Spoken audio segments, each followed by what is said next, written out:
Cincinnati's ready for the Big 12. It was time for them.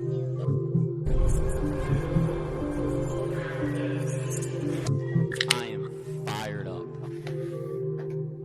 It's a blessing to be able to be in this league with y'all, putting on for UC. Cincinnati, a basketball school. And there he goes. Touchdown! Bearcats! Raquama again. Another slam inside. Ladies and gentlemen, welcome back to the GoBeercats podcast. I'm Brandon. He's Darin. We might be a day late, but we're not $1 short. At least I don't think we are. Darin, good to be back here with you. It has been a wild ride in Bearcats basketball fandom the past week, with the Big 12 peaks and valleys being just about as low as they can go and about as high as they can go, all in the same week. How are we feeling after that week of basketball? I guess there's a lot of woulda, coulda, shouldas to start out the week of basketball. That West Virginia game, obviously, bad taste in your mouth to start out that time between shows here. Well, we definitely feel like I think we should have had, and just all the problems that we've pointed out so far this season kind of just showed back up instantly. Yeah. We'll get into all of that here very, very shortly. Before we do that, though, of course, you know that it is time for a beer. Darin, I'm like legit thirsty. So like this 12-pack of Cincy Lights might be in danger here because I'm just like in general thirsty. So I need this to quench my thirst here this evening. Yep, go with the classics. I don't know if I don't think I've shown anyone, you or the viewers here. Look at my Cincy Light swag I got here. I don't know how I'm going to use this pitcher yet, but I'm going to do something dangerous with it. From the liquor store, I also got a nice whole rack of Cincy Light coasters. Again, don't know what I'm going to do with this, but it'll be something dangerous, I'm sure. The pitcher, though, that could get reckless one night. We'll see. Maybe the next time we do our our watch party with Coomer and Hummer, we'll get a chug out of this or something here. I don't know. Little Max pizzeria action. Take it back to the $5 pitcher nights. There you go. There you go. This is I didn't plan on talking about this at all, but at Papa Dino's, may God rest its soul, the classic Papa Dino's. My wife, then girlfriend, actually used to serve there, and the manager there was the coolest dude ever.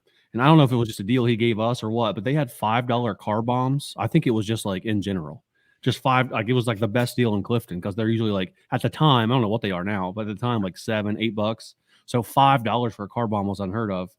And there's like 4 of us in there, and like we're all doing car bombs. He's like, "You guys want to do a truck bomb?" And we're like, I don't even know if we've even seen that attempted before. So he breaks out a pitcher, a full like pint glass. One of the 4, I think it was my buddy R. Kelly. He attempted the infamous truck bomb at Papa Dino's one night. Good times there. Good times in college, man. Wow. That sounds dangerous and painful today. I'm not going to lie. Oh, man. Losing to West Virginia on the road was painful and dangerous. Speaking of, we had Bob Huggins himself in attendance there in Morgantown. We're up 10 with less than 6 minutes to go, I think, and I think we had like 2 or 3 turnovers back to back. We end up wasting that one away, which you cannot do against a West Virginia team who's not played well this year. And as the sun is setting on the program, everyone's talking about just shutting it down, forgetting the rest of the season. Fire West, of course, that was everyone was not everyone, but that was the rallying cry. The Bearcats go on the road to Texas Tech, number 15 in the country, and get a huge win to sort of even it all back out. Put us squarely back on the bubble. Yeah, no, absolutely. It's the one thing I'll say to shut the door on that West Virginia Heat game, you know, I've said it before. I've ranted it before in the Discord. You know, we just seem to lack that ability to crush a team when we have the opportunity to. You know, you got like a 9-point, a 10-point lead. You know, and you know maybe the team is disoriented. Whether it's the start of the game or the end of the game, it just seems that we have really lacked that ability to do so, and it came back and bit us in the butt. We basically, you know, salted away a 10 point lead, and you know we got shook at the end and couldn't do anything about it, and you know almost lost Newman for a few games. Ooh, that that weird time. hip, that thing looked weird. So, but you know we bounced back. You know, Big 12 games are 50-50. It feels like. Fun conference to be in, let me tell you. And yeah, you know, getting it back at Texas Tech, being a ranked team, which is fantastic, number 15 in the country, and a rowdy crowd. Oh yeah, I did not. Full transparency here, I did not watch on TV 1 second of the Texas Tech game. I had a coach in a game on Saturday. It started at 3, and it went pretty long, and then my parents were in town to watch that game, and they wanted to go out to eat. So like my dad and I are trying to watch the game at dinner. That didn't really work out well. Then I'm listening to the last of it with Dan and Terry on the radio on my way home from that, and it was hard to keep the car on the road. It was exciting. I'm hitting the steering wheel, like going down 75, trying to, you know, keep it in the correct lane. The play at the end of the game, and you know, we can go back to you know whatever and talk about whatever you want to talk about with the Texas Tech game, but I had to. I mean, Dan, you know, describes things perfectly, but I had to go back and watch that because when he says the defender slipped as he's guarding CMOS, and he gets to a spot just below the elbow, puts it in for the 2-pointer to go up. I'm thinking, is Dan underselling this? Did he just break this dude's ankles and then put it in front of the, like, I was like, I got to see this for myself. I think somebody, I don't know if this is the Big 12 or what, but we got to do a better job putting out the highlights from the games on YouTube. Like, I don't know if it was just the American didn't care or they didn't have a policy or something, but our highlights in years past have been way better than what they've been so far this year. Like the highlights totaled like 2 minutes from the Texas Tech game on YouTube. And I'm just like, there's no way this is the only thing that we had to offer. But the shot by CMOS was great. I almost crashed my car when Newman put the ball in the hole with like 2.6 seconds left. I couldn't believe that he did that. I literally almost had a stroke driving my car home. What was the reaction on Discord? I'm not watching any of that, but I know I was heated. Sometimes I find myself ahead of the group. I don't know why. Mm-hmm. I don't know how. Maybe I just got faster internet. I don't know.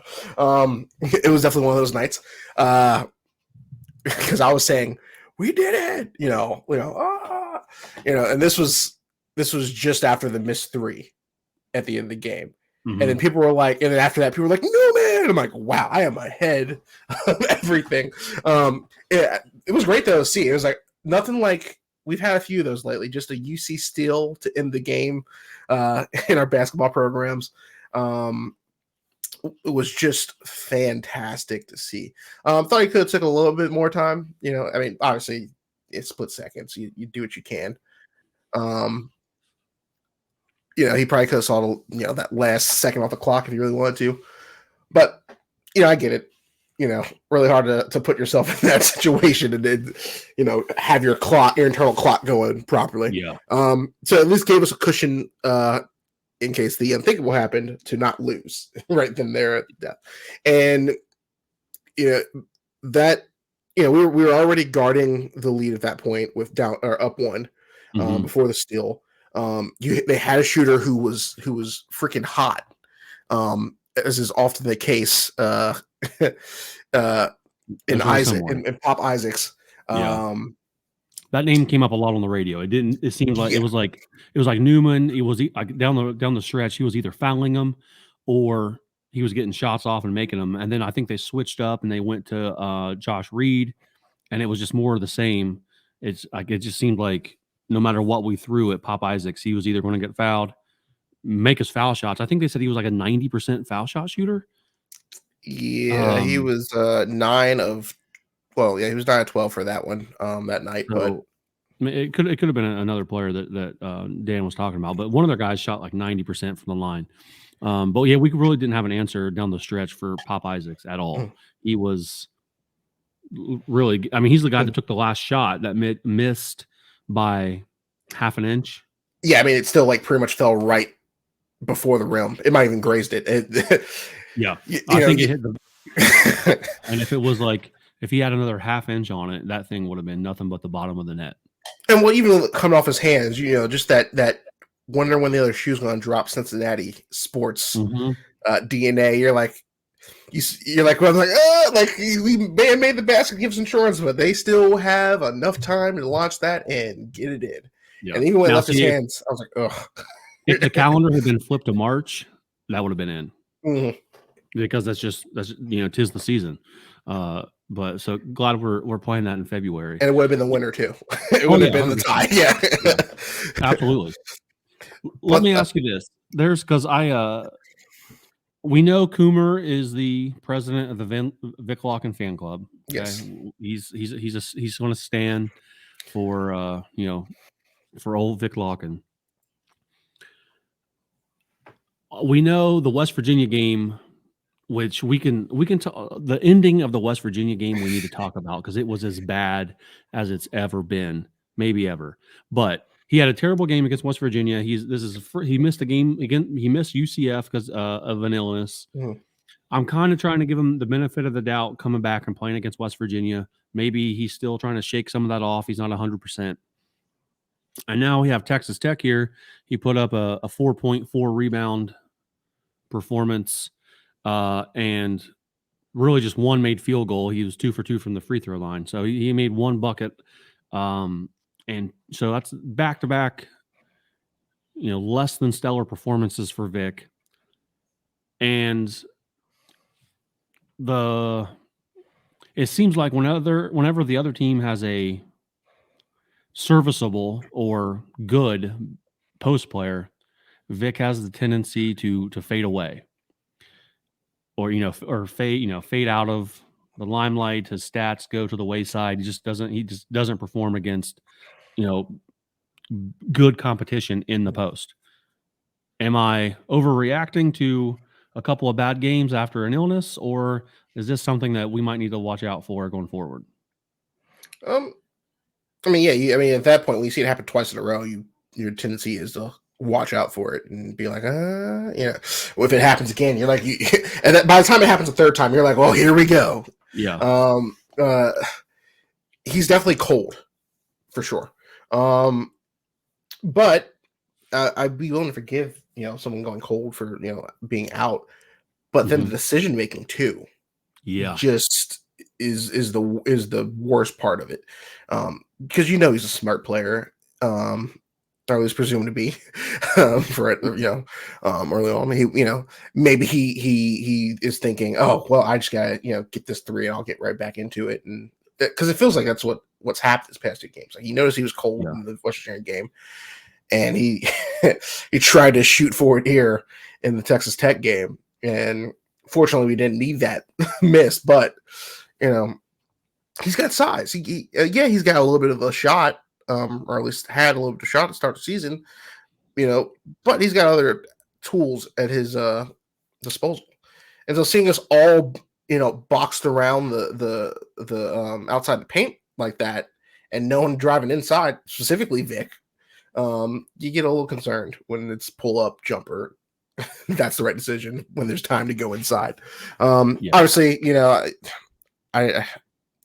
haven't went back and looked to see if that looked like that was the play call, or if that was just more of a decision he made, but it feels more like decision making for the time being. But go ahead. No, I was going to say let's rewind and talk about the end of that West Virginia game real quick. Okay. Because I was kind of in disbelief. I'm trying to remember the order of events here. Here's how I'm thinking it went. Wes Miller drew up a play, an overhead pass, cross court. Dan Skillings catches it, passes it to Vic, who had not made a shot all night, and he put up a wild-looking rainbow three, obvious miss. And then I'm blanking on who shot the second three. Was it Day? Yeah, I think Day put up one of the worst looking shots I've ever seen in my life. I don't even know what that was. And then finally, Skillings all but airballed it wide right on a 3-point shot. And again, I don't even think we really had to have a three during this time. But I know the difference between the loss and the win. I think up over 30 threes against West Virginia. I think it was around 20 for Texas Tech. Which is the loss goes back to a lot of our complaints that we had last year and in years past, just settling for threes, chucking up threes, and Wes Miller either encouraging that or liking that or that being part of his offense or whatever. But it seemed like, again, good things happen when maybe we shoot around that 20 shot mark from three, and that proved it against Texas Tech. But just that series against West Virginia, that was just about as bad as I've seen for a while. Well, yeah, I mean, basically, we pulled back ahead with the Seamus 3-pointer about 1:30 to go. And then every shot attempted after that was a 3-pointer. At one point, it was out of necessity, to at least tie it. But there's a point where we just needed 2. And that was on that Vic 3-pointer, 39 seconds left, running out of time on the shot clock. But there was no attempt to drive inside because, I mean, at that point, you're hoping to get the 2-point play or at least, or so 2-point play. Best case scenario, obviously, shoot the 3 and it goes in. Second best scenario at that point, go in for the 2-point play, get a foul in for an and one, and then you have a 3-point play at that point. Worst case scenario, obviously you miss entirely, but from then on, it's drive for the 2, get fouled. Hopefully make both. There's just points of order, of what would have been viable, and some of it's obviously luck, but what would have been the strategy there, and hoping the factors line up. Shooting the 3 just feels like you're leaving it somewhat up to your fate there and getting a good look, and there was no good look, on that. They just went, and it was just bad. At that point, they make a free throw, miss the free throw. So then you need a 3. Vic gets the rebound, timeout, Day 3-point miss. So then they get the rebound again, and we had to foul again. Miss free throw, and then offensive rebound, and then fouled again and made free throw. And it's just like, we essentially fouled their way. We fouled them back into the game. Oh yeah. Which was just, I don't know. It a physically rough night from us where that did not need to happen. And before you know it, they're chasing us, and we're 6 minutes to go. We're up 60-50, 6:16 left. Foul. Missed 3-pointer, missed rebound, missed layup, rebound, missed 3, and then get rebound again, but then turnover. Looking for our chance to just put it away, because that was the moment where we should have been able to put it away. Yeah. We had every single chance in the world, and nothing happened. We burned a whole minute and some change off that clock too, and then turnover. Then they get the rebound and then a dunk. And at that point, it's just momentum and a snowball and turnover, foul, it just turns the most brutal. undisciplined basketball I've seen this team play. Probably since, well, I don't say since, it feels like since Dayton, honestly, but it was just that atrocious. You're not really supposed to watch the box score. Sorry, not watch the box score. Look at the win and loss column and be like, okay, yeah, we're better than this team on paper. Yeah. But we saw why West Virginia was a 7-win team at that point. Yeah. And we could not handle the pressure of putting them away. No. Just to sort of start to transition here, Darin, we have number 5 Houston at home on Saturday, I believe. And then we have number 14 Iowa State at home a couple days after. And then we're at UCF. You think at home we got to pull one of those 2 games out. I personally would, not just because they're ranked number 5. I would love to take Houston down because it seems like it's been forever since. When's the last time we beat Houston? When they had like Rob Gray with a man bun, and we had Jacob Evans and Jaron Cumberland. I think that was Gary Clark. I think that's the last time we beat Houston for real. I don't remember the last time we beat them. So I would love to get that one at home on Saturday. I think I saw that there's still tickets remaining, but I think there's standing room only available for that game through UC right now. So big time game. First time we've played Houston this season in the new conference, and they currently sit at the top of the conference. I think they are, they're 6-3.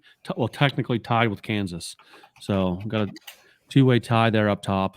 And I think, so with our schedule right now, someone sent it in the Discord. We are 2-4 in quad 1 wins, and we have 6 remaining to play. So still plenty of opportunity left before the Big 12 tournament to stack wins and make our big tournament resume even better. So definitely meaningful games in mid-February, or as we get there and into March. So I'm sure we will all have a refill on our nitroglycerin pills, as some pundits like to say. So we will have that. But the men's team, Darin, is not the only basketball team who beat Texas Tech this weekend. We would be amiss if we didn't bring up the women's team who beat Texas Tech at home 74-56, so gave them a nice whooping, and got back into the win column after losing a competitive game that we thought against Houston. They lost 54-46 there, but after back-to-back losses, nice to get another win in the Big 12 for the Lady Bearcats. Yeah, it was a T times 4 day, TTTT victory. Quad T, just call it quad win there. Jillian Hayes doing her thing. Just playing hard for the sisterhood. 18-12. Yes, those are some nice numbers right there. Yeah, and they interviewed her after the game, and the consensus was that they didn't feel like they were playing good enough. Like that, Coach Mayweather had challenged them to play better. And do better because they're capable of more. And it's true. Obviously they're not, going up there and beating up on the Caitlin Clarks of the world and things like that just yet. But there's been some moments they've let slip through their fingers, and they, ended up pulling away and dominating Texas Tech. For the longest, that game was really close. There are some moments that we kind of pulled away, but Texas Tech clawed back in. That was until about the late in the third quarter, where we just shut them out. We did kind of shut each other out, actually. It was probably about 3 minutes of just the same score, but eventually we kind of slowly just pulled away there. And that was essentially when they stopped scoring. Well,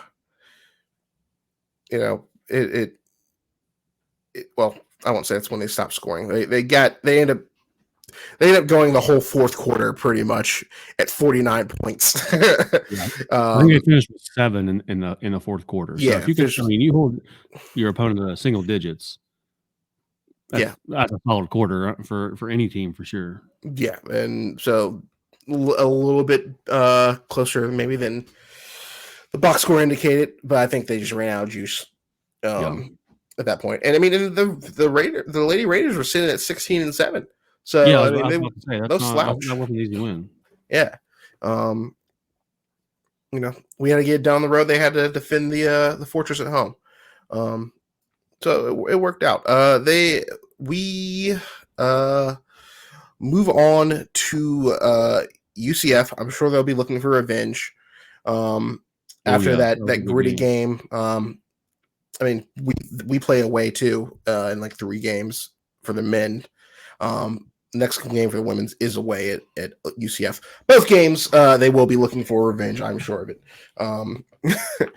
And hopefully we can deny that to them. That'll be in 2 days on Wednesday at 6 p.m. tip. So, tune in. I mean, that was a big win in terms of the conference for the women's team. That put them ahead of BYU, UCF, TCU, and Houston in the rankings. And I mean, I don't know if you've heard about what's happening at TCU or if we've talked about that on here. We talked a little bit about last week. Yeah. They just don't have players that are healthy to play. They were off to a hot start before all of that. But again, I think we've hit on this before. Right now, sitting at 11-10, 3-7 in the conference, still seems like they're outperforming projections and might be a little ahead of schedule. So definitely love to see that. And I mean, if they can finish mid-table and then maybe once tournament time hits, maybe surprise with a win, I'd say that's a success at this point, given what they've shown. Absolutely. Because at a certain point they'll just run into a brick wall in the tournament. Baylor, definitely Baylor. I mean, Baylor's not as talented as they've been in the past, but still. K-State again, they were tough. Yeah. So there's that possibility. Football schedule has been released for this year. Is out. Crazy. Seems like it's just way early. What do you have some initial reactions, some initial thoughts to this? Like feels like the conference is finalized, at least for maybe a year or two, who knows? But Oklahoma and Texas are out. This is the new Big 12, and we're going some cool places this year. It feels so small after looking at basketball schedules for weeks on end. Yeah, for sure. We open up against Townsend as our bye game. Pitt comes to town to do the second half of the home and home. Going back up to Miami for some hopeful revenge at that point. I think that's going to really tell us, at least those first 3 games are going to give us an idea about where we're sitting. I even say well into Houston is going to give us an idea about where we're sitting as a team this year. Houston early is interesting, I think, for sure. Texas Tech was disappointing this year, I would say. I thought they were going to be like in the conference championship type of good, and they disappointed. I mean, it's of course with football, you never know how it's going to shake out. You don't. I mean, it seems like it's backloaded right now. It's those first 4 games, maybe 5 games. Before, you get to the bye week. That's not the toughest schedule in the world. And then after that, Central Florida, that game's always going to be what it is. Did they say Arizona State was homecoming? Is that, I don't know if that's official, but that is homecoming. Yes. Yeah. So, that's fun. Going to Colorado. And then, Iowa State in Ames is tough. Yeah. Going to Manhattan and then end it against TCU. I'll never trust Sonny Dykes. So does he still have a job? I don't even remember. I assume maybe after his letdown of a year, they might have just got rid of him, but I guess he's still employed there. Yeah, because I don't think he's beaten the Bearcats. So, ooh, that's a nice little nugget. Well, I can check. Well, I at least know, like, over the past few years when Fickle was around, he definitely did not win. Yeah. Almost, snuck one out. But yeah, I don't think he. Yeah, SMU. Bye weeks are. I mean, you got Central Florida after a bye week. I really love that. And then you have West Virginia after a bye week. I mean, that might be able to be better placed somewhere else, but I like the bye week before Central Florida. Get yourself right and make sure you're prepared for that one down in Orlando on 10/12. It's my wife's birthday, so hopefully they can deliver a birthday present for me on her birthday. I would hope so. Correction, they did beat Cincinnati their Sonny Dykes' first year. It was Fickle's. Yeah. So good stuff there, though. Yeah. My cat just scared me to death. Yeah, I'm not ready for him to pop out of there. Sorry. I'm hoping to see Mr. and Mrs. Swift at Arizona State floating around. That'd be helpful. That the power couple. Sure. They need to show up to homecoming. Time to have all the stars come out against Arizona State. It's what I like about the schedule is that, I mean, with the exception of West Virginia, I mean, we went there last year. We get to see our boys playing at some new places. Yep. Texas Tech, Arizona. Well, we're playing Arizona State here. At Kansas State, against TCU. It's always just fun experiencing some new team cultures and seeing what the world has to offer. Yep. So yeah, I'm excited. We'll get more into that later. Probably closer to the fall, obviously. And then last but not least, men's we only have men's baseball. Baseball has they put out a nice little reveal for the baseball stadium renovations. Oh, nice. Yeah. It is it's nothing like, earth-shattering. It's not like we put like a giant pool in the outfield or something crazy like that. But it's a good time. Let me show this to you real quick. Have you open this up? You can share your screen and show the nice folks at home. But yeah, I really like the changes. They got some new matting up in the outfield. They've put I guess you could call it like a little ring of our wall of honor from some of our historically best players. You got your Jukers, your Yosis, and Sample out there, or Euclid, not Euclid, out there on the wall. We have our regional appearances, which is great. Hype music as well. I don't know if we'll be able to hear this on here. I don't know. You can hit mute on there on that volume there on the side, and then and then just go ahead and hit play. There you go. Music is hyped. But yeah, nice little Cincinnati logo, Big 12 stuff up there. Our regional appearances. I mean, regionals are okay. Like a lot of times teams make it to regionals, but it's good to show what you've done as a program for recruiting. For sure. It proves you have culture and that you care about the program. Yeah. So. Yeah, I'm excited. It looks good. The black and the solid black with the hints of red look really good. I do like that a lot for sure. So I'm excited for baseball season. I think there's still tickets available. So go out there and get yourself some season tickets. Help even if you can't make it all games, good way to support the program and the the university. Donate your tickets if you can't make it.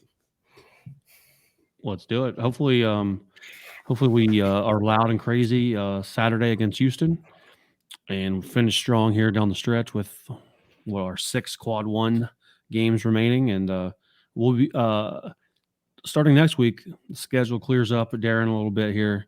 I know we're shorter on the episode here today, but we got it in, and I'm sure we'll have plenty to talk about next week. as we dissect the Houston game and everything else that's going in. So. Yeah, and we'll actually should have time to hopefully give a little bit of a baseball preview as the season starts up. Show you who's who, and just get you hyped even more. Hell yeah. Well, Darren, I'm out of beer. I'm still thirsty. I want to go grab another one as I go get ready here. But I'll leave you as always. Cheers. Go Bearcats. Cheers. Go Bearcats.